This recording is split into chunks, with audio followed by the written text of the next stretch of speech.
நான் நினைச்சிருக்கிறது இது. ஐயோ மீண்டும் மீண்டுமா? நான் நினைச்சிருக்கிறது இது. நீங்கள் நினைத்த நபர் ஒரு ஆணா? ஆமா. சினிமா துறை சார்ந்தவரா? ஆம். இப்ப உயிரோட இருக்காரா? ஆமா. நீங்க நினைச்சிருக்கிற வந்துட்டு ஆணா? See, I am not a gay. No. அரசியல் சம்பந்தப்பட்ட ஏதாவது ஒரு விஷயத்துல இருக்காரா? இல்ல. சினிமா துறையில் உள்ளவரா? ஆம். நீ சினிமா துறைன்னு சொல்லிட்டு யூடியூப்னு இந்த நம்மள மாதிரி டுபாக்கூர்களை சொன்னா நீங்க நினைச்சிருக்க நபர் வந்துட்டு அவர் நடிச்ச மூவி நம்ம பாத்துக்கமா சேர்ந்து பார்த்தது இல்ல. But I am a big fan. தலைவரா இருந்தா தலைவர் அரசியல்ல இருக்காருன்னு சொல்ல முடியாது, இல்லன்னு சொல்ல முடியாது.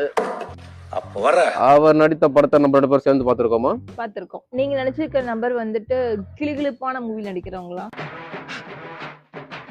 விட்டு படத்துல மாட்டிக்கிட்ட பங்கு ஓரளவுக்கு. ஓரளவுக்குன்னா ஆமாவா இல்லையா? ஆம். என்னது?